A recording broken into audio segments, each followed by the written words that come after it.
ہم جیسا کوئی ہوتا تو پہلی دلیل پہ ہی چھٹی کر جاتا. امام فخر الدین رازی نے 365 دلیلیں دی لیکن شیطان نے 365 ہی رد کر دی اور کہا کہ بتا کیسے تو خدا کو ایک مانتا ہے. امام فخر الدین رازی علیہ الرحمہ کے اس وقت مرشد خیال میں آئے, وہ جو اللہ کے ولی کے ہاتھ میں انہوں نے ہاتھ جو دیا تھا, نعرہ تکبیر, نعرہ رسالت, نعرہ تحقیق, نعرہ حیدری. ہماری محفل کو بہت سارے چاند لگ چکے ہیں اور ایک گلدستہ اب مکمل ہو چکا ہے. برادران اسلام, امام فخر الدین رازی نے 365 دلیلیں دی اور شیطان نے 365 کا ہی رد کر دیا اور کہا کہ مجھے دلیل چاہیے, خدا ایک ہے.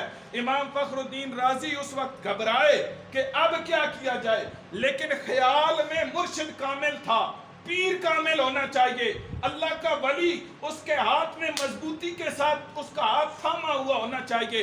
امام فخر الدین رازی کے خیال میں اس وقت مرشد آئے اور فرمایا کہ اس لعین, اس وقت آپ کے جو مرشد تھے نا ان کا نام تھا نجم الدین کبرا, وہ دور کسی علاقے میں وضو فرما رہے تھے اور وضو کرتے کرتے جب دیکھا کہ مرید اب پھنس گیا ہے, مرید کے پاس اب کوئی چارہ نہیں, تو اسی وقت وضو کا پانی اچھال کے نا امام فخر الدین رازی کو فرمایا کہ رازی اس شیطان لعین کو کیوں نہیں کہتا کہ میں خدا کو ایک مانتا ہوں اور بغیر دلیل کے مانتا ہوں. رد کے کہیں سبحان اللہ.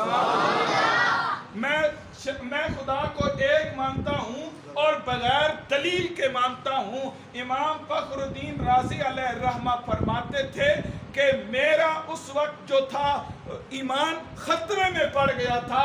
اگر میرے مرشد میری اس وقت دستگیری نہ کرتے, قریب تھا کہ شیطان میرا ایمان ختم کر دیتا, میرا ایمان ضائع کر دیتا. تو یہاں پہ ہمیں سمجھ یہ آتی ہے کہ جب بندہ نیک لوگوں کی صحبت میں آ جاتا ہے اس کا ایمان بھی بچ جاتا ہے, اس کا تقوی بھی بچ جاتا ہے, اس کا ایمان بھی بچ جاتا ہے اور اس کا تقوی بھی بچ جاتا ہے. یہ حضور ضیاء الامت پیر محمد کرم شاہ الازہری رحمۃ اللہ تعالی علیہ نا تفسیر ضیاء الامت میں ایک واقعہ نقل فرماتے ہیں. وہ کہتے ہیں کہ وہ فرماتے ہیں کہ ایک بندہ آیا اور اس نے آ کے کہا کہ حضرت جی, پہلے جب مسلمان تھا تو بڑے وسوسے آتے تھے, بڑے طرح طرح کے برے برے خیالات آتے تھے, تو لیکن جب سے یہ وہ قادیانی تھا, مرزائی ہوا ہوں, قادیانی ہوا ہوں, اس کو نبی مانا ہے کانے کو, تو اس وقت سے اب کوئی خیال نہیں آتا, اب کوئی وسوسہ نہیں آتا, اب بڑے اطمینان کے ساتھ نماز پڑھتا ہوں, اب بڑے خشوع و خضوع کے ساتھ نماز پڑھتا ہوں. تو جو حضور ضیاء الامت تھے وہ بھی پھر صاحب بصیرت تھے نا, انہوں نے اتنی خوبصورت جواب ارشاد فرمایا نا کہ اس کے پاس کوئی بات نہ بن پڑی. آپ نے فرمایا پاگل, پہلے تو ایمان والا تھا تو شیطان ڈاکہ زنی کرنے کے لیے آتا تھا. شیطان اسی گھر میں آتا ہے جہاں ایمان ہوتا ہے, کیونکہ ڈاکو اسی گھر میں آتے ہیں, چور اسی گھر میں آتے ہیں جہاں مال و دولت پڑا ہوتا ہے, اور جو گھر خالی ہو اس میں چور اور ڈاکو نہیں آتے. تو پہلے تیرے پاس ایمان تھا, شیطان حملے کرتا تھا, لیکن اب جب تو بے ایمان ہو چکا ہے, اب شیطان نے کیا لینے آنا ہے, تیرا ایمان ضائع ہو چکا ہے. تو برادران اسلام, اس لیے اللہ تعالی ہم سب کو نیک اور سچے لوگوں کی صحبت سنگت عطا فرمائے اور رہنے میں نیک اور پاک لوگوں کی صحبت میں رہنے کی توفیق عطا فرمائے. جو میرا آخری میسج ہے نا وہ بڑا ضروری ہے. آج میں یہ چاہتا ہوں, میرے یہ سارے نوجوان بھائی بیٹھے ہیں, تھوڑے سے بزرگ ہیں, 2-3-4, باقی سارے نوجوان ہیں. تو برادران اسلام, انڈیا میں ابھی حضور علیہ السلام کی شان اقدس میں گستاخی ہوئی ہے اور مسلمانوں کے دل سخت مجروح ہیں. آپ کے بھی مجروح ہوں گے نا, آپ کو پتہ ہے, جو نیٹ چلاتے ہیں وہ تو اس بات سے بخوبی واقف ہوں گے کہ مسلمانوں کے دل سخت مجروح ہیں اور مسلمان یہ چاہتے ہیں کہ گستاخ نبی کو سزا ملنی چاہیے, اور گستاخ نبی کی سزا حضور علیہ السلام خود بیان فرما گئے ہیں. 11 فیصلے حضور علیہ السلام کی زندگی کے موجود ہیں گستاخ نبی کے. تو آپ ایک مرتبہ جواب ارشاد فرمائیے نا اس نعرے کا, گستاخ نبی کی ایک صدا. ہاتھ سے رکھ لاؤ دیکھیں پتہ لگے تھوڑی چستی آوے. گستاخ نبی کی ایک صدا, گستاخ نبی کی ایک صدا, گستاخ نبی کی ایک صدا. تو برادران اسلام, جب بھی حضور علیہ السلام کی شان اقدس اور حضور علیہ السلام کے احترام, حضور علیہ السلام کی عزت و ناموس کی بات آئے تو پھر عقل کو درمیان میں نہیں لانا کہ کیسے پیار کرنا ہے کیسے نہیں کرنا. وہ بابا جی خاتم حسین رضوی صاحب فرمایا کرتے تھے کہ چونکہ چنانچہ یہ لفظ نہیں استعمال کرنے. حضور علیہ السلام کی بات جب آئے نا تو پھر حضور کے ساتھ انواع محبت کرنی ہے. پھر حضور کے ساتھ کیسی محبت کرنی ہے؟ انواع. پھر تجھے جب تک دنیا والے نہ کہیں نا کہ یہ پاگل ہو گیا ہے, اس وقت تو اپنے دعوے میں سچا ہی نہیں ہے. دعوے میں سچا اس وقت ہوگا جب ساری دنیا والے کہیں گے کہ یہ تو حضور کی محبت میں پاگل ہو چکا ہے. اس وقت تیرا دعویٰ بھی سچا ہوگا اور تیرا ایمان بھی سچا ہوگا. تاجدار ختم نبوت زندہ باد, زندہ باد, تاجدار ختم نبوت زندہ باد, زندہ باد. تاجدار ختم نبوت. لبیک لبیک یا رسول اللہ, لبیک لبیک لبیک یا رسول اللہ, لبیک لبیک لبیک یا رسول اللہ, لبیک لبیک لبیک یا رسول اللہ. من سب نبیا فاقتلوه, من سب نبیا فاقتلوه, من سب نبیا. فاقتلوه. اچھا, یہ سارے میرے اپنے بھائی بیٹھے ہیں, سارے میرے بزرگ ہیں, ہم سارے ایک ہیں. جس نے کلمہ پڑھا ہے کوئی اور نہیں ہے. تو آپ کے ذہنوں میں کبھی یہ خیال نہیں آنا چاہیے کہ یہ علماء کرام جس محفل میں جاتے ہیں وہی شروع ہو جاتے ہیں ناموس رسالت کی بات کرتے ہیں, وہ سیاست کی بات کرتے ہیں. یہ مولویوں کا مسئلہ نہیں ہے, مولویوں کا مسئلہ نہیں ہے. صرف مولویوں نے کلمہ نہیں پڑھا ہوا, آپ بھی مسلمان ہیں.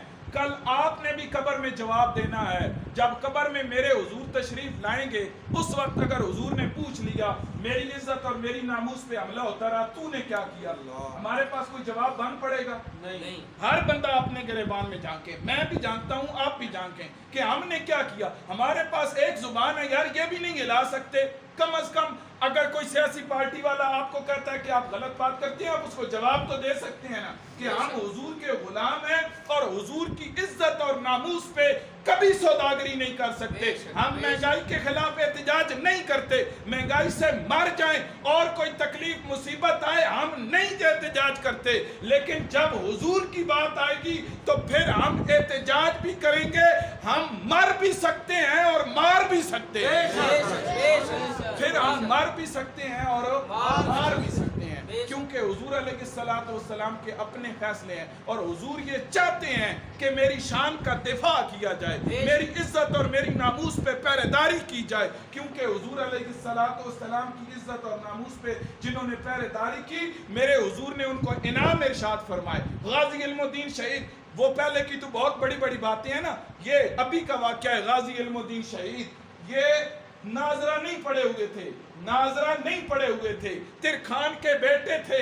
جب حضور کی عزت اور ناموس پہ پہرے داری کی نا تو پھر پیر سیال لجپال گئے ملاقات کرنے کے لیے.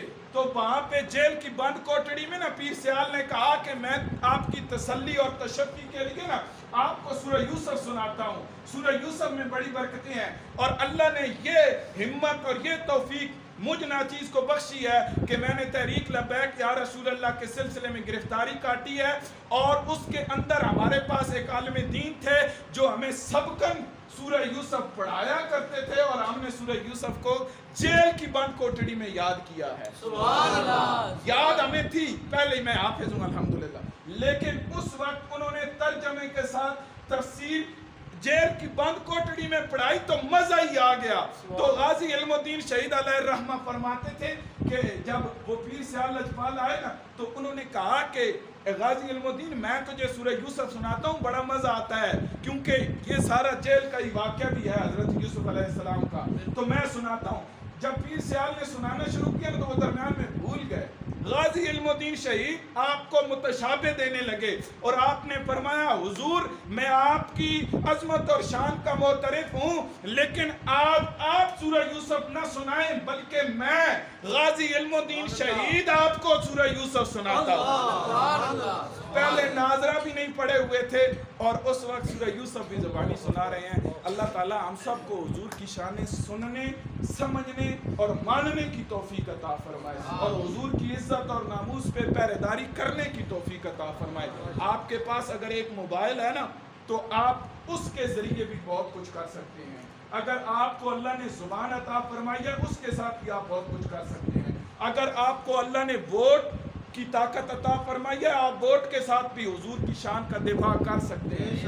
اور اگر آپ کو سپورٹ کرنی پڑے تو ان لوگوں کی کرو جو حضور علیہ السلام کی عزت و ناموس کی پہرے داری کر رہے ہیں۔ برادران اسلام وقت بہت سارا ہو چکا ہے، مجھے قاری صاحب نے ٹائم دیا تھا تو اللہ تعالی ہم سب کو عمل کی توفیق عطا فرمائے۔ باتیں بہت زیادہ ہیں، آپ سارے بہت پیارے لگتے ہیں، آپ بہت زیادہ اچھے لگتے ہیں، اس لیے یہاں پہ باتیں زیادہ کرنے کی مزہ آتا ہے اور باتیں کرنے کا دل کرتا ہے۔ اللہ تعالی ہم سب کو عمل کی توفیق عطا فرمائے۔